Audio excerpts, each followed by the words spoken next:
Hey guys, welcome back to This African Perspective. Thank you for stopping by. Okay, so guys, today we're going to be checking out videos about how a lot of people are homeless, and then there's a lot of population of people that are actually moving into their own car to live there. And we know it's not a comfortable way of living. It's definitely an uncomfortable situation. It's not like there are a lot of people who are doing it simply because they're homeless. It's better than like living on the streets, because if you don't have a car as an option, then you could find yourself sleeping on the street. And for some states now, it is even illegal for you to be homeless. So at any time you could just be put in jail. We're going to be checking out these videos and see how people are actually making it work. And there are people who are also living in their vans. Some people are moving into an RV. Some people are living in a storage unit. Before we get right into this video, I just want to give a big shout out to Sean White for sending me a $10 cash app. Thank you so much. I constantly and always supporting this channel. It means so much to me and I appreciate that. Please make sure you click the like button. It really helps with the algorithm and I appreciate that so much. Subscribe to the channel if you're new here and hit the notification bell to get notified every time I post a new video. Let's get right into it. I hate paying rent, and that's why I've been rebuilding my SUV into a new camper car. And since I have solar panels on the roof, I can power this fridge 24/7. But the best part is, my electric bill is $0 a month, so I can enjoy this cold drink knowing that I'm saving more money. My question for you is, could you ever live like this? Okay, so I am homeless and I'm living a double life. Let me kind of explain that. So I have a home and I live in it 3 days a week. My lease ends at the end of June, so I will be homeless full time. But right now, 4 days out of the week, I work at another place about an hour away from my home and I live in my car. It's a good tester run for me because I will be doing it full time. So if any of you have tips, tricks, and it's not like the glamorous like van life with heaters and showers and toilets. It is a car. I live in a car. I will be living in this car until it dies on me. But I'm trying to get out of debt. So I'm working 2 full-time jobs. One with the homeless. So I have been working with the homeless population for over 6 years. Have never really understood homelessness until now, and even now my homelessness is glamorous to them. But I've never done this before and I'm quite curious, like if any of you have lived in a car, what are your tips, your tricks, all of that fun stuff, because I will be doing it full time and I'm very excited to do it. I will make my money and then get a place eventually, but I have some goals and bills that I really want to pay off first. And with today's economy, it just doesn't seem like it's possible at this moment for me to do both. So this is what I'll be doing. I will continue to do things, update things if it's necessary, if this is even a thing for other people. But yeah, I'm curious to know. There was a listing on Facebook for an apartment, and I've been living in my car for over a year trying to save, and they blocked me and took all my money that I've saved for months. Finally got an update from my bank. I disputed the transaction immediately with my bank while I was waiting for the police to arrive at the apartment that I was at. The police showed up and I filed a police report.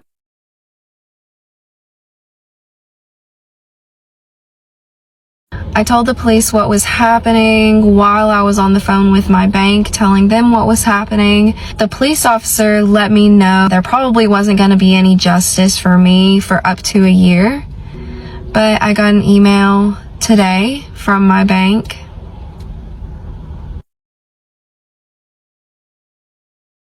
They're not going to give me my money back. It was more than the amount that they even disputed. They wouldn't even dispute 3 other transactions that I had sent to them. There was another $1,000 that they wouldn't even dispute for me because I had sent it, even though it was a scam. It was $2,250 that I lost.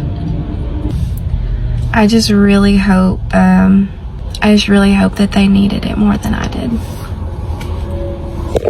This video of hers is actually an old video. It's been like for about 2 years now. Sometimes when some bad things are just gonna happen in someone's life, they seem to just happen at the same time. She's already like homeless and then having to deal with someone scamming her out of money. Sometimes when we hear of people being homeless, we might think, okay, maybe the person doesn't have a job, but in some situations these people are actually working, but because of like due to, you know, how expensive rents have become and how they need to check your credit score, they need to check this and that and that and that, so multiple checks on stuff where you're supposed to make 3 times the rent, this and that, multiple things that are needed for you to just be accepted or approved rather into an apartment. You guys can see how the whole process can be so hard and some people are rejected. So that is the reason why some people are actually on the streets. Listen to me when I say you need to ditch the idea of paying rent and move into an RV like yesterday. We've been doing it nearly 3 years, and the only regret we have is not doing it sooner. My husband and I met in college, and we always say that if we knew about it then, we would have ditched dorm life and went straight into RV living. Yeah, the spaces are smaller and it's considered tiny living, but so are a lot of these apartments nowadays. And if you haven't searched up travel trailer or fifth wheel, they're about the same size as an apartment. You'd be surprised. Rather than spending the majority of your income on your monthly rent that grants you about 31 days, you could pay a fraction of that you'd put towards your RV that you'd eventually own, and you could live wherever you want. RVs have bathrooms, they've got showers and toilets, there are full kitchens, dishwashers, multiple rooms with doors and locks. There are some really nice campgrounds and resorts that you could park your RV at. So if that's something that you've been interested in, I've got all the steps at the top of my page linked under How to RV Guide. Get out of the rat race, leave hustle culture, and stop spending all your time and money on a home that you barely can spend any time in. Again, I cannot stress this enough. Go check the link at the top of my page. It's got 10 of the first and most important steps that you have to take before you start RVing. What are you waiting for? At first I was nervous when I built it that I wasn't going to have room, but it's actually very comfortable. I can twist and turn without being interrupted by this bar up top. At night when I close the door, I put my pillows on the side, and it almost insulates the vehicle more, and it also creates more of like a comfy environment. When it snowed, I laid like this and I had my blanket over me, and it was very calm and serene. When it was cold in here, I had the Reflectix up, and that would help a lot with the coldness coming through the doors. In the summertime, it's been getting a little hot, and I use this USB fan, which is very helpful. I just plug it into any USB power source or even my car and let it run to get some airflow, because I don't have a max air fan in the small car. And then I also can peek the windows open and use this mesh that I have and put it over the windows. During the night, I put my cat's water bowl and dish up here, and I move my toilet right in the middle. Living with IBS is no joke, and when you have to go, you need to have that emergency source so that you don't have any accidents. You're probably wondering how this works. How do I sit on my toilet inside such a small vehicle? Well, I make do with what I can, and I'll show you how.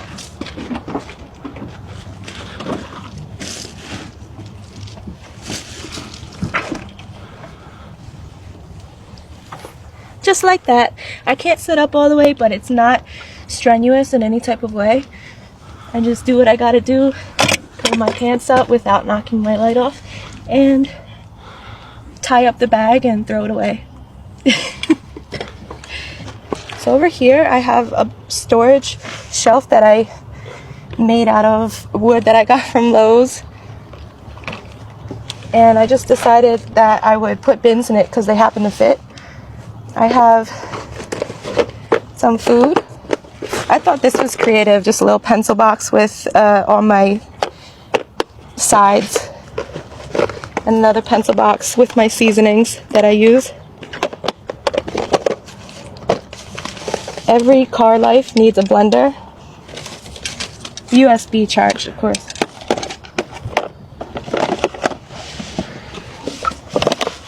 I still have some. This is the kind of food that you have to cook when you live in a vehicle. Like pretty much instant and fast made meals. So putting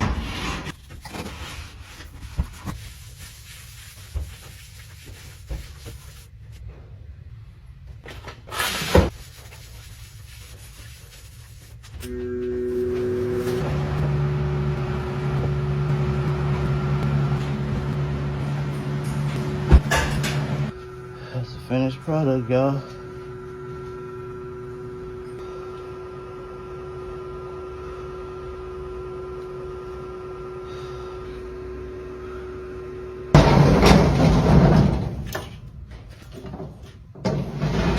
Yo, I just got some terrible news, man. I just got kicked out the storage unit, man. This is crazy. I don't know where I'm gonna go now. I don't know what I'm gonna do. I don't want to go back to I don't want to go back to the house or none of that. I don't want to do none of that, man.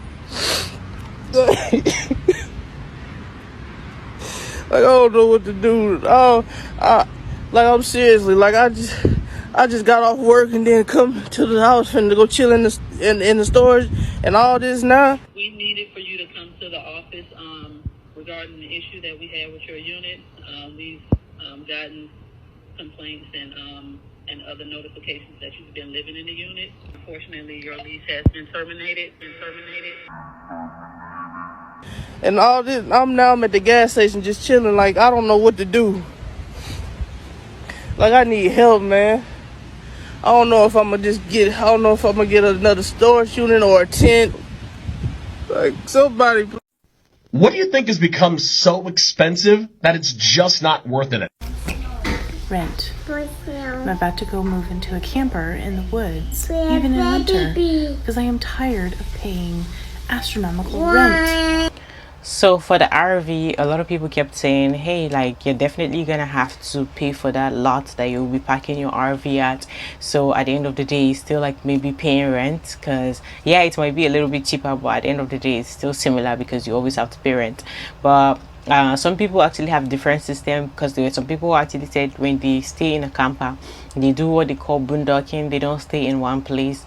They just, you know, keep hopping on from one place to another, just get some water, get a place where they can empty their tank, which is like, it's kind of stressful. But at the end of the day, if a person find like an RV park to park their camper, you just pay some money for the place and you just stay there like base. If they really want to stay there are some places that are cheap, but there are some places that are expensive to stay in, so we'll just find different ways, and it's almost like you're just turning on people's survival skill. I don't think we should actually be going through this, especially when people are working hard. They are working harder than they used to. Many people are having multiple jobs and they shouldn't really have to be struggling as much as this. The wages that are being paid to people should be increased so it can match the inflation and the current increase in prices of things, but it's almost like we're asking for an impossible thing.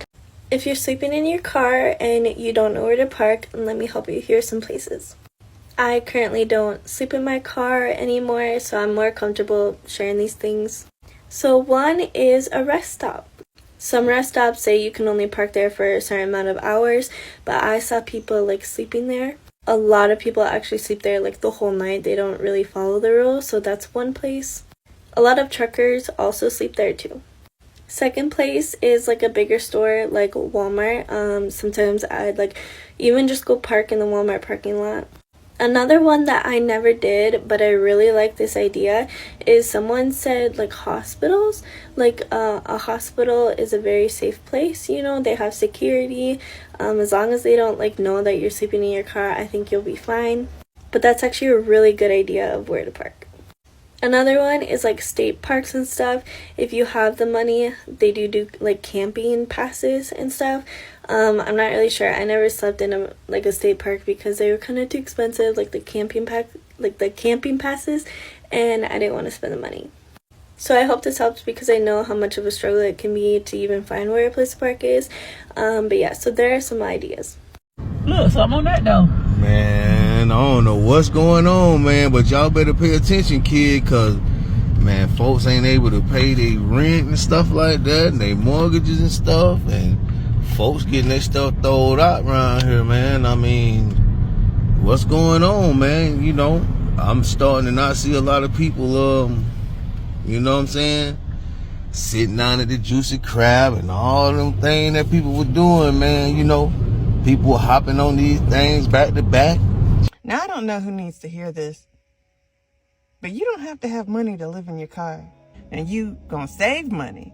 You gonna save money. So you can just do what I did. I broke my lease, moved out of my apartment, and moved into my car. So that's why I was able to quit my job so that I can live in my car and travel the country. I'm homeless, and I used to be on the honor roll. Now I'm in college, and I'm living in my car. I'm in Florida, and none of my family is with me here, so I'm completely alone down here. This is my first time ever, living alone. Once college is up, I'm gonna move to my brother's, and college ends in 3 months for me. I'm learning a lot here, just prioritizing my education right now. It's a music college. That's what I've wanted to do all my life, is be a musician, so I'm pursuing my dream. Thank you for everyone that stayed for my journey. Just got out of school, gonna go sleep in a car tonight. I love y'all. I just gave a homeless man my favorite protein bar, and he looked me dead in the eyes and said, "What am I going to do with a candy bar in the morning? I eat bacon, pancakes, and eggs for breakfast." I was like, "You eat better than me then. I mean, if you don't want it, I'll take it back." And he goes, ugh. And then he hit my car. I was just trying to be nice. Similar thing happened to me, where I've also heard some people say it happened to them where they were like, that's it, like that's the only money you want to give me. So what I did was, there was a homeless little boy that was actually begging me. He was literally begging for money. He was like, "Hey, please, I need something to eat, I don't have money, I'm broke," or stuff like that. He was just begging, and I was like, I was working with my friend, and then I decided to reach into my purse, and I gave him some money, and it was just little, but that was just what I had to give to him. I was like, "Hey, here you go." And then he was like, "You won't round it up?" As soon as he said that, immediately I felt pity for him. I felt very sorry for him, being in that situation. My friend was like, "Chase him down, grab that money." So when he heard that we said we wanted to grab the money, he picked up and started running so fast and quickly, and we almost started chasing him, but we just let him go because he was running so fast. Because I was like, wow, the nerve of you. You just instantly made me regret giving you something. And it's like, we should just really learn to be grateful regardless of whatever is being given to someone. I think that's you're just insulting the person that helps you, and it's almost like rubbing it on their face, "Oh, you shouldn't have helped me." It's just crazy. You instantly you feel it's instantly gonna go from pity to, "Give me that money, I think you deserve your situation." That's just what it is. I've even seen videos of some who actually said they can pay for those rents. It's not like they cannot pay for it monthly, but just because of all these things that they want from you, or they need you to do this, or they need to check your credit score and stuff like that, and everything, your income. So some of these things are actually a way to restrict people from being able to rent a place. I even saw somebody's comment who said, "Oh, so you're gonna check my credit score, my income, to see if I make 3 times the rent before I rent the place, but then after the lease is up, you do not check my income to see if it's enough, if I have enough income to actually pay the rent increase that they've definitely increased your rent on you. So why do they not check your income to see if it matches it?" And it's like, no, they don't care. As long as you were able to pay for a year, they just do whatever then. And it's really messed up. Whoever is dealing with this situation, which is your current situation, I really wish and hope and pray that you leave, that your situation is just going to be a very temporary situation. In a sooner date, you'll be able to have a roof over your head, a place that you can call home. All right guys, that's it for this video. Thank you for watching this video to the very end. Please don't forget to click the like button. It really helps with the algorithm, and I appreciate that so much. Subscribe to the channel if you're watching me for the very first time, and hit the notification bell to get notified every time I post a new video, and leave your thoughts in the comment section down below. I would love to see what you think about this video. I'll see you on the next one. Bye.